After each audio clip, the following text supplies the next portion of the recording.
오늘 우리에게 주시는 하나님 아버지의 말씀은 신명기 15장 1절에서 6절 말씀입니다. 신명기 15장 1절에서 6절까지 제가 봉독해 드리겠습니다. 매 7년 끝에는 빚을 면제하여 주십시오. 면제 규례는 이러합니다.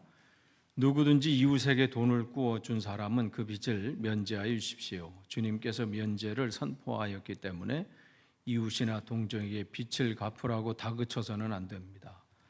이방 사람에게 준 빚은 갚으라고 할 수 있으나 당신들의 동족에게 준 빚은 면제해 주어야 합니다.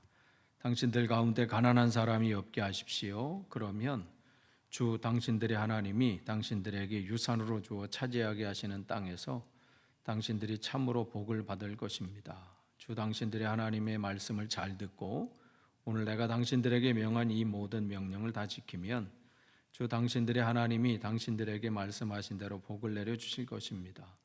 당신들이 많은 민족에게 돈을 꾸어주기는 하겠지만 꾸지는 않겠고 또 당신들이 많은 민족을 다스리기는 하겠지만 다스림을 받지는 않을 것입니다.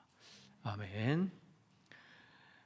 우리가 계속해서 지금 신명기 말씀을 계속 나눕니다. 이 말씀은 하나님께서 그들에게 새롭게 시작하는 그 땅, 가나안 땅에서 어떻게 살아야 되는지, 주님께서 새로운 그 땅에서 하나님이 그곳에 시작하신 것은 그곳에 하나님의 나라를 세우고 또 모든 나라들이 그 나라를 하나님의 세우신 그 나라를 통해서 하나님이 어떠한 분인지를 보게 하시는 중요한 이유가 있어요. 그러니까 그 목적을 잃어버리면 그 안에서 주님께서는 토해버리신다 이 말씀을 하셨어요. 그건 우리 교회도 마찬가지고 또 교회인 우리 스스로 우리 각자가 다 교회잖아요. 우리가 서 있는 자리에서 내가 연약하고 부족하고 세상적인 기준으로 볼 때는 내세울 것이 별로 없다 할지라도 주님께서 우리 곳에 심으신 이유가 있어요. 우리를 통해서 하나님이 어떠한 분이신지를 드러내시기를 원하시는 거죠. 그래서 세상이 우리를 보고 하나님께로 나오는 거예요. 지금 이 이스라엘 땅을 새롭게 그곳에 시작하게 하신 이유가 바로 거기에 있어요. 그래서 지금 이 신명기를 통해서 계속해서 그들을 다시 훈련하고 다시 각인시키시고 다시 깨닫게 하시고 이런 부분들이 있습니다. 그래서 지난주는 먹거리에 대해서 얘기했어요. 단순히 나 뭘 안 먹었으니까 나는 저 사람보다 너 좀 나아 이게 아니라 먹든지 안 먹든지 그걸 통해서 하나님이 모든 것을 나를 통해서 이 허락하신 것에 대한 감사가 있는 것이고 더 기억하려고 하는 수단으로 사용하는 것이죠. 오늘은 이 14장 부분에서 22절서부터 16장 17절이 한 이 묶음으로 되어 있습니다. 이 묶음 속에는 이거 좀 켜주세요. PPT. 네, 뭘 틀어야 돼요? 여기가 안 나와서 나는 안 킨 줄 알았어요.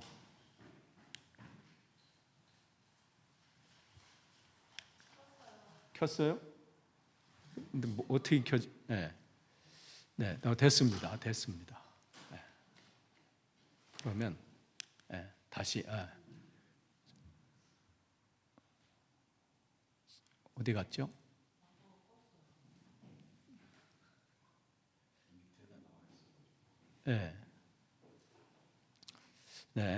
지금 화면이 지금 이거 온라인으로 보시는 분들은 이게 뭔 상황인가? 지금 제가 온라인은 안 보여요? 아니 지금 왜 진행을 안 하고 제가 이렇게 하나 뒤에 지금 제가 보는 저 화면이 안 나와서 지금 그런 겁니다. 그냥 하도록 하겠습니다. 네. 여기 보시면 돼요. 그래서 14장 22절서부터 16장 17절까지 요 부분, 요 지금 5가지 요 내용을 이제 그들이 그 땅에 가서 뭘 실천해야 되는지 그 실행사항을 얘기해 주고 있는 겁니다. 그 땅에 가서 너희들이 어떻게 해야 되나. 그러면서 첫 번째로 얘기하는 게 이제 14장 22절에서 29절까지 11조에 관한 부분이고, 그 다음에 오늘 본문을 포함해서 1절, 15장 1절에서 11절은 빚을, 그러니까 누가 빚졌다면 빚을 면제해 주는 그 해, 뭘 해야 되는지 그런 부분들이고, 그 다음에 종을 어떻게 대우해야 되는지, 그 다음에 짐승의 첫 것은 어떻게 해야 되는지, 또 세 개의 이제 절기에 대해서 얘기를 합니다. 6월절, 7절절, 초막절. 요 세 절기는 우리가 이제 다음 주에 할 거고요. 오늘은 요 절기 전에 16장 경우는 14장 후반부터 15장 말씀을 함께 나눌 겁니다. 근데 이 부분을 우리가 보려면 어떤 부분을 먼저 생각해야 되냐면, 이 모든 것의 시작은 뭐냐면 그들에게 주신 안식일에 관한 규정이에요. 그래서 너희는 안식일을 거룩하게 지켜라. 이것은 너희 주 너희 하나님이 너에게 명한 것이다. 너희는 엿새 동안 모든 일을 힘써 하여라. 그러나 일의 날에는 주 너희 하나님의 안식일이니 너희는 어떤 일도 해서는 안 된다. 너나 너희 아들이나 딸이나 너희 남종이나 여종뿐만 아니라 너희의 소나 나귀나 그 밖의 모든 집짐승이나 너희의 집안에 머무는 식객이라도 이 일을 해서는 안 된다. 너희의 남종이나 여종도 너와 똑같이 쉬게 하여야 한다. 너희는 기억하여라. 너희가 이집트 땅에서 종살이를 하고 있을 때 주 너희 하나님이 강한 손과 편팔로 너희를 거기서 이끌어내었으므로 주 너희 하나님이 너에게 안식일을 지키라고 명한다. 이렇게 되어 있어요. 그러니까 이 안식일에 관한 부분은 우리 단순히 그냥 안식일을 지킨다 이런 개념이 아니고요. 이곳에는 쉼이 있고, 단순한 쉼이 아니라 그 쉼 속에는 주님이 나를 지금껏 어떻게 인도하셨는지, 그러니까 짧게는 일주일 동안 어떻게 나를 인도하셨는지를 기억하는 시간이고요. 그 기억이 또 일주일을 지나고 그렇게 해서 계속해서 확장되는 쉼은 곧 기억을 하는 쉼이에요. 근데 그 쉼 속에 중요한 것은 주인만 쉬라 이렇게 하지 않고요. 여기 보면 아들이나 또 딸이나 거기까지 이해돼요. 아들과 딸 같이 쉬는 거죠. 근데 그 다음에는 있을 수 없는 말씀을 해요. 남종이나 여종이나, 더 확장되죠. 소나 나귀나 모든 집짐승까지도 쉼을 줘라. 우리야 지금 같으면 하루 쉬는 거 그게 대단하다고 하겠지만, 이때는요 다른 나라 상상을 할 수 없는 이 나라의 법이에요. 여러분, 이 영국도요 산업혁명 때 만으로 한 5, 6살부터 되면 일을 시작해서요 최소 하루에 15시간 일했습니다. 최소 하루에. 일을 안 했다 그러면 15시간 하면 더해. 한번 생각해보세요. 일주일 15시간에 16시간 아이서부터. 그리고 그때는요 그 예전 1700년 때부터 또 그 전부터 계속해서 아이들에 관한 규정도요, 아이들이 좋은 음식을 먹으면 버릇이 나빠진다 이런 얘기도 있어요. 그러니까 그 당시 아이는요 지금처럼 아이 하면 우리 아이 이러지만, 그때는 1800년대까지만 해도요, 1900년 초반만 해도 애는 그냥 영국에서도 한국도 마찬가지죠. 그렇게 대접받는 이런 차원이 아니에요. 그런데 예수님이 그 아이들이 오는 것에 대해서 제자들이 이거는요 그냥 그 당시 일상. 그거 갖고 제자들이 아이들의 인권에 대해서 그렇게 거기다 그걸 대면요, 그건 정말 그 문화를 모르고 그 시대를 모르는 거예요. 그러니까 우리가 뭔가를 성경을 볼 때는요 그 시대 상황을 모르면요 엉뚱하게 해석해가지고 그걸 판단을 하고 엉뚱하게 나가요. 그러니까 그 당시에는요 어른들 하는데 애들이 왔다? 저희 어릴 때도 마찬가지. 명절 때 저희 아버님이 이제 막내시니까 명절 때면 다 큰 집으로 가거든요. 우리 집 다형제라고 그랬잖아요. 그리고 다 남자잖아요. 그럼 명절 때 가면 그 또래 여기서부터 여기까지 한 15, 20명 그냥 그 남자야. 생각해 보세요. 그냥 이건 전쟁이야, 전쟁. 거기서 이야 막 뛰어나 난리도 아니잖아요. 그럼 어떻게 나가노라 뭐 이러는데 야 나 나가 뭐 이렇게 다 어른들끼리 조용히 얘기하려고 하는데 막 뛰고 막. 또 큰아버지 집은 2층 집에 그때 우리는 2층에 대한 환상이 있어. 와 저기는 근데 거기는 안 된대. 안 돼. 이렇게. 와. 그래서 거기만 바라보면 저 위에는 뭐가 있을까? 저 위에는 뭐가 있을까? 근데 큰 집에 형들은 올라가. 근데 뭐 형네도 이게 아버지 뻘이에요. 20살 막 차이 나니까. 제일 큰 형은 20살. 아버님이 5형제 막내시니까 그 정도 나요. 근데 그 형도 오늘 저희 형은 아들이어서 좋겠다. 저 2층도 올라가 보고. 우린 2층이라는 개념 제가 사는 그 만수 3동이 없었어요. 높은 곳에 있는 산동네는 있었죠. 산 밑에 집들 이렇게 담도 없이 있는 그 집들. 올라가는 집은 있었지만 같은 집에서 올라가는 데는 없는 그런 지역이어서. 그러니까 애들이 막 오면 다들 거기가 궁금한데 나가 놀아라. 너희들은 밖에 있어라. 그런 상황이었죠. 그런데 거기에 종까지 남종이나 여종까지 쉼을 줘라. 그건 상상할 수 없는 거예요. 동물들까지도. 거기서는 이 일을 해서는 안 된다. 주님은 강제성을 띠셨어요. 그럼 왜 쉼을 가져요? 그 쉼을 통해서 하나님이 자기를 지금껏 어떻게 자기를 인도하셨는지를 깨닫게 하는 것도 하나님 입장에서는 중요한 것이지만 하나님이 그 연약한 사람들, 거기에서 일하고 있는 사람들, 거기에 식객들, 거기에 있는 모든 이들에게도 쉼을 허락하신 거예요. 이렇게 법적으로 하지 안 하면 주인이 쉬겠어요? 본인은 쉬어도요 쉬는 게 아닐 거예요.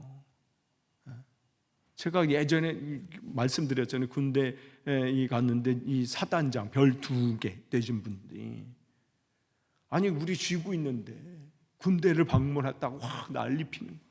그러니까 어떻게 그때는 확 나와서 그냥 내일 온다고 그러니까 어떻게 내일 오신다 그러니까 우리가 이제 풀을 뽑는 거예요. 바다 이렇게 풀도 뽑고 뭐 이렇게. 그런데도 제대로 안 됐나 봐요. 사단장님이 오시더니 길 가다가 아이고 풀이 있네 딱 뽑는 순간 끝난 거야.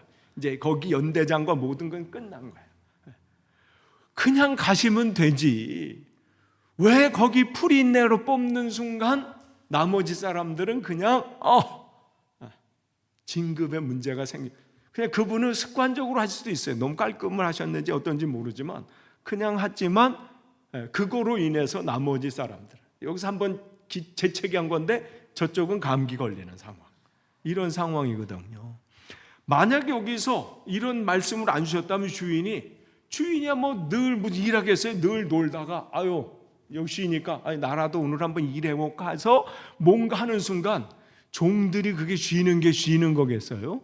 주인이 나가서 풀 뽑고 있고 주인이 나가서 뭐 하고 있는데.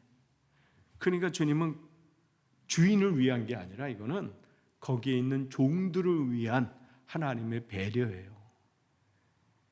정말 그들에게 이 하루라는 이 쉼까지를 허락하지 않으면 그들은 그야말로 그냥 과부하로 인해서 쓰러져 버릴 수밖에 없는 그 당시 상황인 거예요.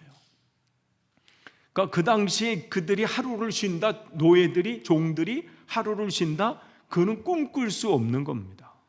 그런데 그런 쉼을 주었다는 것이죠. 그러니까 이런 것을 통해서 주님은 새로운 땅은 이렇게 시작해야 된다는 거예요. 그런데 그 쉼은 하나님을 기억하는 삶, 하나님이 우리를 어떻게 인도하셨는지. 우리도 예전에 종이었는데 그래서 강팍하고 정말 힘들고 고된 삶을 살았는데 그 삶 속에서 쉼이라는 것은 생각도 못하고 기대하지도 못했는데 오히려 그 애굽에서 그 모든 성을 짓고 뭔가를 창고를 짓고 막 진행하는 동안 게으르다고 해서 물자는 적게 주고 더 많은 일로 고되게 했던 그런 시간들을 생각하면 지금 자기가 사는 이 삶은 너무나도 하나님의 은혜로 회복되어진 것을 지금 알게 되니까 감사한데, 그것을 너만 누리지 말고 너와 함께 있는 그 사람들과 함께 하라, 함께 누리라, 이 말씀을 하는 것이죠. 그런데 그런 것들은 그냥 하루 거기서 끝나는 게 아니라 그 모든 순간순간이 하나님을 기억하는 것으로 확장을 시켜요. 11조라고 하는 것은 경제적인 관념이에요. 그 부분조차도 너를, 그 당시 농경사회이기 때문에 여기서 11조 부분은 너희들이 1년 동안 농사를 지어서 거기서 추수를 하게 되는데 그 추수의 열의 하나는 하나님의 것으로 바쳐라. 이 부분은 뭐냐면, 또한 하나님이 지금껏 자기를 어떻게 인도하시고 또 하나님 이른 비와 늦은 비를 허락하셔서 이렇게 추수까지 할 수 있었던 그 하나님의 은혜에 그것을 기억하는 거예요. 그러니까 이제 세분화시켜 주는 거예요. 그냥 하나님의 안식, 그냥 하나님 은혜 감사합니다, 이게 아니라 그것을 내 생활 속에, 그 농사라고 하는 것이 그냥 하루 한 번 시작할 때 씨 뿌리고 그냥 끝날 때 추수하는 게 아니잖아요. 아니, 저희 집에 그냥 조그만, 그것도 텃밭이죠. 밭이 있어서 요즘 이제 딸기가 한창이에요. 그래서 딸기가 막 이렇게 자라나요. 그것도요, 뭐 조그맣게 안 되지만 관리 안 해주면요, 어느 순간 이 다람쥐와 새들이 그 딸기를 그냥 갖고 갈지 몰라. 그러니까 그 망도 씌워놓고 또 어느 정도 완전히 익을 때 따면 안 돼. 어느 정도 익었을 때 미리 또 따놓고, 완전히 익으면 또 벌레들인가 뭐가 이렇게 또 거기 또 공격을 해요. 아니, 그 조그만 얼마 되지도 않는 것도 관리하는데 신경을 써야 돼요. 그러니까 이 모든 것 속에는 하나님의 은혜가 있음을 기억하는 거죠. 그러니까 그들이 하나의 이 농사 속에서 하나님께서 이른 비와 늦은 비를 우리에게 허락해 주시고 또 이렇게 추수할 수 있도록 하나님께서 일기와 모든 상황까지도 인도해 주신 하나님께 감사하는 것. 그러니까 지금껏 어떻게 우리와 함께 하셨는지를 기억하는 그 시간들이 되는 것이죠. 그래서 당신들이 해마다 밭에서 거둔 소출의 11조를 드려야 합니다. 그러니까 그들이 새로운 땅에 가서는 그들의 일상에 이 해마다 밭에서 거둔 소출, 이 부분은 그냥 뭐 농사 짓는 어떤 사람들이 얘기가 아니라 그냥 일반적인 그 당시 모든 사람들이 그냥 일반 삶을 생각하시면 돼요. 너희들이 그 땅에 가서는 너희들의 모든 삶 속에서 하나님의 은혜를 기억하여라. 그 기억하고 감사하는 것으로 이것을 드려라, 이 말씀을 하시는 거예요. 그러니까 이 드림 속에는요, 그냥 이게 그게 그냥 뭐 많은 거니까 뭐 이 정도 드려 정도가 아니라 그것은 그 안에 굉장히 중요한 그들의 그 땀과 눈물이 담겨져 있어요. 제가 여주에서 목회할 때 추수감사절이 되면요, 그 권사님 한 분이 거기 밭을 이게 하는데 추수한 그 쌀을요, 이게 산가만 이렇게 갖고 오셔요. 그 추수한 게 이 감사 예물로 드리는데, 야, 그분들은요, 그 농사 짓는 분이 주일날 밥 먹고 이렇게 하면 이제 음식 이게 쌀 조금 이렇게 남잖아요. 이렇게 하다 보면 이렇게 하면 이렇게 버리면 뭐 이게 쌀 이만큼 이렇게 이 수채 이 설거지통에 남잖아요. 그것도 그냥 안 버리세요. 야, 어느 분 그거를 다 모아서 본인이 드시는 분도 계셔. 왜냐하면 농사 짓는 분한테는 그 쌀 한 톨이요, 그냥 뭐 많은데 뭐 나 그거 충격이야. 와. 그러니까 저분에게는 그냥 우리는 그냥 많은 쌀 중에 하나. 여주 쌀이 또 맛있긴 맛있어요. 그런데 그분은 그 쌀 하나 그냥 쌀이 아닌 거예요. 매일 그 떼학볕에서 이제 봄서부터 그 추수할 때까지 그걸 매일 순간 속에서 너무 그냥 귀한 거예요. 그의 모든 자기의 땀과 이 힘이 거기 다 들어가 있는 거예요. 그러니까 우리는 그냥 뭐 남으니까 이렇게 하는 게 아니라 그분은 귀하게 그렇게 여긴다는 것입니다. 남이 볼 때 아니라 우리 우연찮게 봤어요. 그걸 이렇게 모으시더라고. 그래서 그때 다시 한번 생각했어요. 이게 농사 안 짓는 나와 농사 짓는 저분하고는 이게 다르구나. 이런 생각을 하게 됐습니다. 그러니까 그분의 입장이에요. 물론 우리 모두 또 여러분 드시라는 얘기가 아니에요. 정말 우리가 내가 내 손이 닿는 있느냐 아니냐에 따라서 보는 게 달라요. 저 욕실 저 위에 제가 그 미장 위에 그 다 떨어져 가지고 제 욕실 이게 막 떨어지려고 해가지고 제가 그거 다 뜯어내고 거기 다시 이거 이 판 대고 그 뭐 페인 그 해가지고 이게 이 시멘트로 해가지고 해고 전등까지 달았거든요. 몇 년 전에 2년 전인가 이렇게 보면요 난리도 아니에요. 울퉁 파도같이 이렇게 지붕 이렇게. 남들이 보면 일부러 저렇게 한 것 같이 일부러 이렇게 하셨어요. 일부러 한 게 아니라 잘 한다고 여기서는 평평한데 나중에 보니까 여기서 이렇게 왔다 갔다 해. 그래도요 내가 하니까 뿌듯해요. 남들 왜냐면 보시는 분들은 위에는 잘 안 보니까 근데 나는 갈 때마다 다 야 이게 내 작품이란 말이야. 볼 때마다. 그러니까 내가 했으니까 그러지 만약에 그걸 누구한테 맡겼는데 그렇게 했어. 이건 난리 나는 거지. 물어봤더니 요즘 그렇게 안 한대. 그렇게 안 하건 말건 내가 한 작품이거든요. 내가 한 작품이야.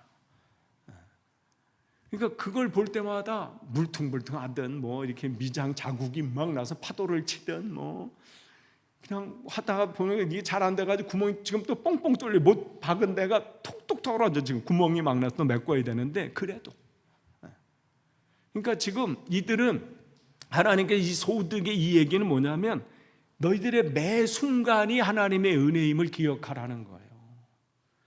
그렇게 해서 그 하나의 그 수확을 내서 이걸 드리는 거 이거는 하나님 앞에 진짜 감사함이 없으면요 낼 수 없어요. 그들은 안 아깝겠어요? 이것만 가지고 있으면 뭘 할 텐데.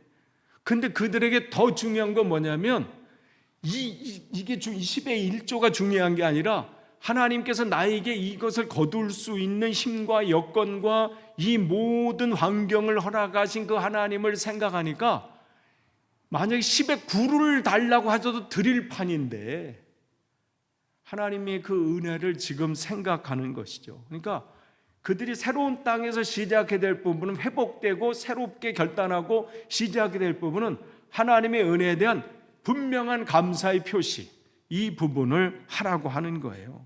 그렇기 때문에 오늘 여기 있는 기록 안에 23절에는 내가 이것을 드림으로 나를 경외하는 것을 볼 것이다 이 말씀을 하세요.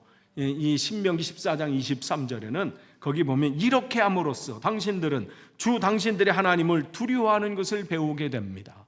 즉 개역개정에는 경외하는 것을 배우게 됩니다. 그러니까 하나님을 나는 경외합니다. 그게 가장 큰 표현이 뭐냐면 나의 것, 내가 귀하게 여기는 것을 하나님 앞에 드리는 것. 말에 있지 않아요. 말로 따뜻하게 하십시오. 배부르게 하십시오. 여기에 있지 않다고 그러잖아요. 그러니까 내 그 표현을 하라는 거예요, 주님께서. 그 부분으로 시작하게 하시는 거예요. 그게 하나님의 은혜, 즉 안식일을 생각하는. 그러니까 안식일은 단순히 그냥 주일 지켰다 이거 끝나는 게 아니라 나의 일주일의 삶을 내가 하나님 앞에 표현했느냐 이 부분도 거기 포함된 거죠. 근데 거기서 끝나지 않아요. 당신들은 매 3년 끝에 그해 난 소출의 11조를 다 모아서 성 안에 저장해 두었다가 또 3년에 한 번씩 특별헌금을 내요. 3년에 한 번씩. 근데 이 특별헌금은 뭐냐? 당신들이 사는 성 안에 유산도 없고 차지할 목도 없는 레위 사람이나 떠돌이나 고아나 과부들이 와서 배불리 먹게 하십시오. 야, 이때 뭘 만드셨냐면 사회보장제도를 만드신 거예요. 이건 어디서도 없었던 거예요. 그러니까 하나님은 이것을 마련해서 그 당시 정말 가난한 사람 중에 누가냐면 레위 사람이 있는 거예요. 그들도 가난한 사람들, 고아나 과부. 그 당시 고아나 과부는 그야말로 뭔가 할 수 있는 것이 전혀 없는 그러한 상태의 사람들이에요. 그를 위해서 그것을 준비해 놓으라. 3년에 한 번씩 그래서 그들은 그 모든 것을 준비하게 되고 또 하나님은 그러면 참 하나님은 이 부분에 대해서는 분명히 어떤 부분은 그냥 명령하시지만 이 부분에 대해서는 11조에 관한 부분에서는 꼭 그렇게 하면 내가 어떻게 할 것인지를 분명히 말씀해 주셔요. 그러면 주 당신들이 하나님은 당신들이 경영하는 모든 일에 복을 내려 주실 것입니다. 그러니까 이 부분을 그 당시 너희들이 그 땅에 가면 너희만을 위한 삶이 아니라 더불어 삶을 사는 삶을 해라. 거기에는 가난한 자들이 분명히 있을 것이다. 근데 그 가난한 사람들은 나와 상관없는 사람이 아니에요. 나도 그 사람이 될 수 있는 것이죠. 나도 어떻게 잘못하다 보면 과부가 될 수 있는 거잖아요. 어느 때는 고아가 될 수 있는 상황이고, 내 자녀가 지금은 내 품 안에 있고 내지만 어느 순간 내가 없게 되면, 내가 어떤 사건이나 아니면 병이나 어떤 상황으로 인해서 없게 되면 그 어린 아이들은 이 고아가 될 수밖에 없는 그런 상황이 돼버리는 것이죠. 어떤 상황들이 이 자기 재앙이 닥쳤을 때 떠돌이 삶을 살 수밖에 없는 그 상황이 올 때에 주님께서는 그런 모든 것들을 생각하라는 거예요. 그래서 그런 부분을 주님께서 분명하게 말씀해 주십니다. 그 다음 두 번째로 뭐냐면 이 신명기 15장 1절서부터 보면 빚을 면제해 주는 그러한 이제 것을 말씀해 주셔요. 그게 뭐냐면 이제 7년째가 되면 희년이라고 해요. 우리는 희년. 여기서는 이제 면제년이라 이제 한 해를 보면 희년 이렇게 되는데, 그렇게 이제 안식년이죠. 안식년 7년, 그러니까 안식년, 희년이 아니라 이제 안식년인데, 그 안식년 이제 7년째가 되면 어떤 사람이 당신에게 빚을 졌어. 그러면 그 빚을 면제해 주십시오. 여기서 면제라고 하는 이 단어의 뜻은요, 뭐 한 90%만 이게 아니라 100%예요. 완전히 그것을 면해 주라, 이 말을 하시는 것이죠. 매년 7년끈에는 그 빚을 면제해 줘라. 그러니까 이 모든 것이 이 공동체가 어떻게 살아야 되는지, 개인적인 아까 이 안식일에서 일주일에 하루의 쉼을 그 가난하고 힘없는 사람에게 보장해 주는, 여기서 확장이 되고, 또한 3년에 한 번씩 그들이 이것을 모음으로써 정말 그 당시 힘없고 가난하고 자기 힘으로는 설 수 없는 사람들에서 그들을 보장해 주는 그 제도까지 마련하셨어요. 그리고 7년이라는 또 이 기간 속에 자기가 상황하다 보니까 빚을 질 수밖에 없는 그 상황이 왔어. 그런데 그 빚도 7년째가 되면 그 빚을 면제해 줘라. 그래서 너 혼자 잘 먹고 잘 사는 것을 축복이라고 생각하지 말고 내 주위에 가난하고 힘든 사람도 함께 즐거워할 수 있는 그 기회와 그 자리를 마련해 주라는 거예요.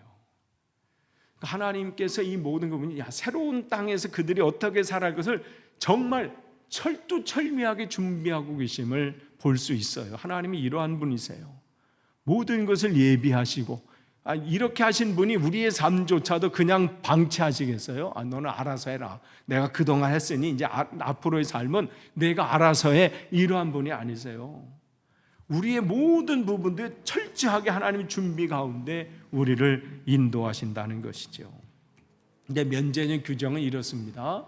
누구든지 이수에게 돈을 꾸어준 사람 그 빚을 면제해 주십시오. 7년 되면 그 빌려준 것을 면제해 줘라. 오죽하면 못 갚겠느냐, 이런 부분이에요. 오죽하면. 그리고 주님께서 면제를 선포하기 때문에 이웃이나 동족이 빚을 갚으라고 다그쳐서는 안 됩니다. 그리고 면제해 주어야 합니다. 그 다음에 가난한 동족이 살거든 인색한 마음으로 또 대하지 마십시오. 그 가난한 동족에서 베풀지 않으려고 당신들의 손을 움켜쥐지 마십시오. 뭐 그럴 수도 있는 거죠. 이거 빌려줬다가 또 7년째가 되면 또 못 갚으니까 뭐 조그만 거는 빌려줘도 이 정도까지는 안 돼. 나름대로 설정해서 그렇게 하지 말라는 거예요. 그러면서 당신들의 손을 뻗어 반드시 당신들의 손을 그에게 펴서 그가 필요한 만큼 넉넉하게 구워주십시오. 또한 11절에 당신들은 반드시 손을 뻗어 당신들의 땅에서 사는 가난하고 궁핍한 동족을 도와주십시오. 그렇다고 하여 당신들이 사는 땅에서 가난한 사람들이 없어지는 않겠지만 이것은 내가 당신들에게 내리는 명령입니다. 그러니까 이렇게 도와준다고 저 사람이 바뀌어? 이것까지 생각하지 말라는 거예요. 그냥 도와주라는 거예요. 버릇만 나빠져 그 생각도 하지 말고 그냥 도와줘라. 이 얘기를 하고 있는 거죠. 그러니까 주님께서는 우리가 그들을 도와주는 것으로 인해서 내가 하나님의 사랑을 이웃사랑으로 표현하는 그 사랑에 하나님은 감동받으시는 거예요. 하나님의 은혜는 거기에 채워집니다. 그 당시 사람들이 자기가 빚을 갚지 못하면요, 자기를 팔아서 종으로 이렇게 내모는 경우도 허다했어요. 그러니까 갚다 안 되면 자기를 종으로 그냥 파는 거예요. 그렇게 해서 그렇게 한다 할지라도 그 종도 어떻게 해요? 7년을 넘지 않도록 해라. 여기까지 하게 한 거예요. 그런데 그렇게 한 다음에 어떻게 해요? 왜 그러냐면 당신들이 이집트 땅에서 종살이한 것과 주 당신들이 하나님이 당신들을 거기서 구속하여 주신 것을 생각하십시오. 그러므로 내가 오늘 이러한 것을 당신들에게 명하는 것입니다. 하나님이 준비하신 그 새로운 땅은 혼자 잘 먹고 잘 사는 땅이 되어서는 안 된다고 분명하게 말씀하십니다. 함께 가는 사회가 돼야 되고, 혹시 처지는 사람은 없는지, 내 주위에 가난한 사람들은 없는지, 자기 힘으로는 도저히 거기서 빠져나오는 것이 힘든 사람은 없는지 늘 돌아보라고 말씀을 하시는 것이죠. 그래서 이 시대에 우리에게도 동일합니다. 또한 그 법이 이제 거기서 나냐면 이제 동물에게까지 가요. 소나 양이나 처음 난 것은 구별해서 하나님께 바쳐야 합니다. 첫 번째 것을 하나님 앞에 바치라고 말씀을 합니다. 당신들은 소나 양의 처음 난 수컷을 구별해서 주 당신들이 하나님께 바쳐야 합니다. 여기서 황소나 양은 거기에 굉장히 중요한 그들의 이 재산의 목록이에요. 그런데 그런 것들을 주님 앞에 바치라고 하는 것은 계속해서 마찬가지예요.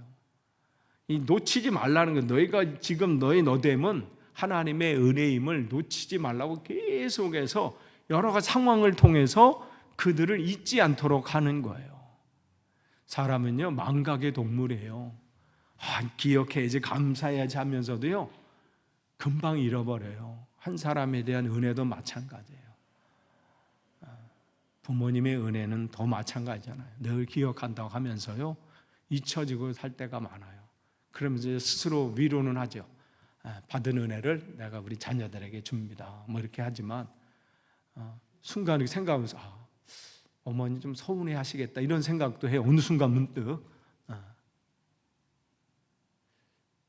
안 그러겠어요?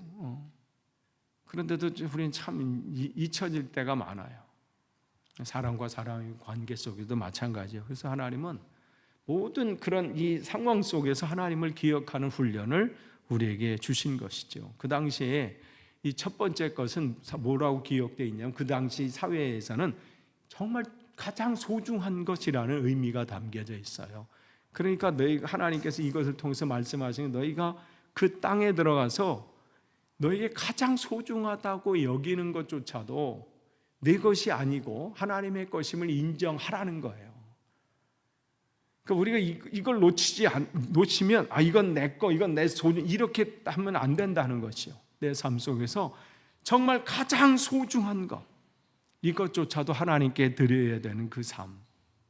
또한 끝으로 뭐냐면 해마다 당신들의 가족은 당신들의 하나님 앞 곧 주님께서 택하신 곳에서 그것을 먹어야 합니다.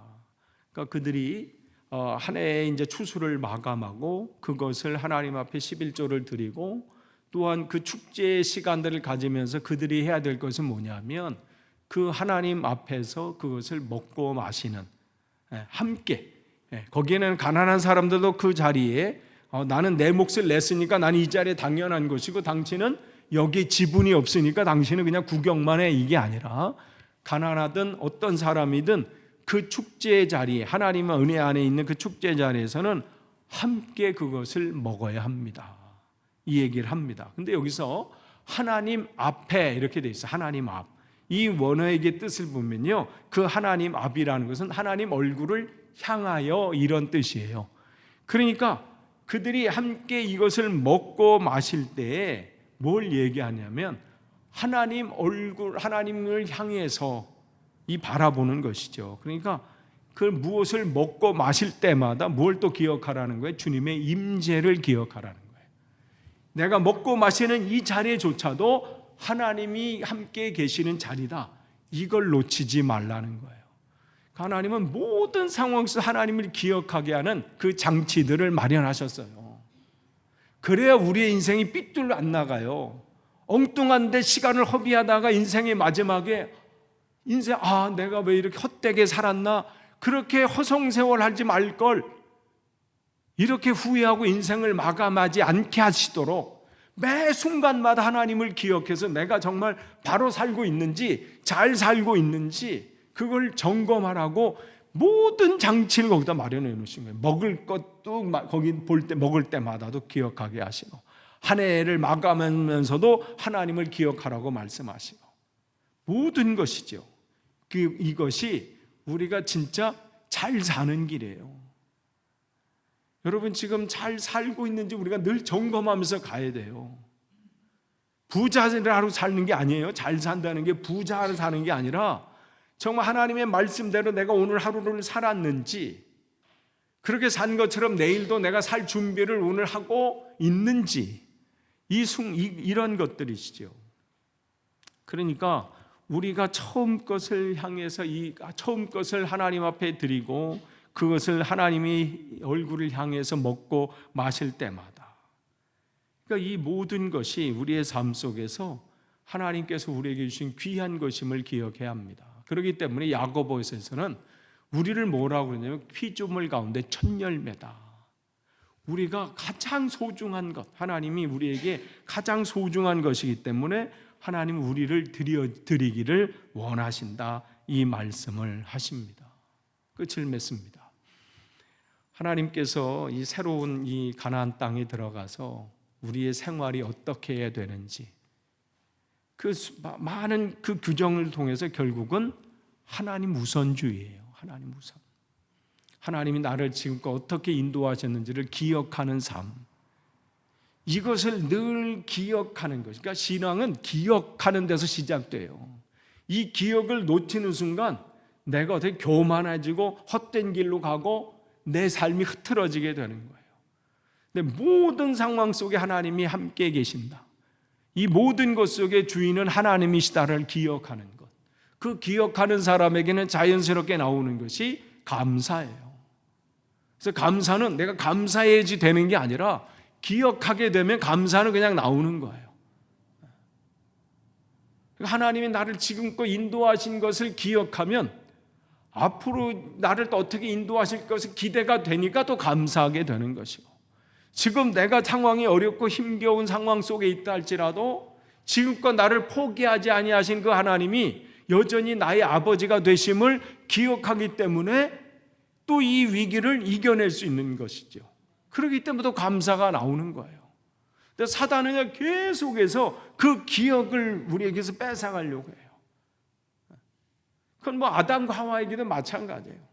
선악을 알게 하는 나무를 볼 때마다 이것을 먹는 날에는 반드시 죽는다는 하나님 말씀을 기억해야 되는데 그 기억을 삭제해버리거든요. 그 기억을 뺏어가 너 하나님처럼 된다라는 그 생각으로 바꿔버리죠. 그러는 순간 그 인생은 잘 사는 인생에서 망하는 인생이 된 겁니다. 하나님은 이들이 새로운 삶, 땅에서 새로운 삶을 기억하는 삶이 되기를 원하세요. 이 말씀을 우리가 또 붙잡아야 될 것은 우리가 매일매일이 새롭게 우리에게 주어진 또 다른 가나안 땅이에요. 오늘도 살았던 그 땅이 아닙니다. 매일매일 하나님께서 우리에게 아침에 눈을 뜨게 하시고 새롭게 허락하신 그 땅이에요. 여러분의 가정도 그 땅이고, 여러분의 일터도 그 땅이고, 여러분이 만나는 모든 사람도 그 땅입니다. 그 땅에서 어떻게 살아야 될지를 말씀해 주고 계시는 거예요. 하나님을 기억하는 삶, 이걸 놓치지 말라는 거예요. 아무쪼록 우리가 그렇게 잘 살기를 원합니다. 우리 교회가 그렇게 잘 세워지기를 원해서 하나님 앞에 설 때에 착하고 충성된 종이다, 그렇게 칭찬받으시는 저와 여러분 되기를 축복합니다. 기도하겠습니다. 하나님 감사합니다. 이제껏 늘 함께 하신 하나님의 은혜를 기억하기를 원합니다. 그 하나님께서 앞으로의 우리의 삶도 인도하실 것을 믿습니다. 하나님, 사단은 끊임없이 우리 입술에서 감사를 뺏어가려고 하고 우리 기억 속에서 하나님의 은혜를 빼앗아가려고 합니다. 거기에 먹잇감이 되지 않게 하시고 날마다 어떠한 상황과 형편 속에서도 하나님의 은혜를 기억하고 그 입술에 주님을 향한 감사의 고백이 넘쳐나도록 인도해 주옵소서. 예수님의 이름으로 기도합니다. 아멘.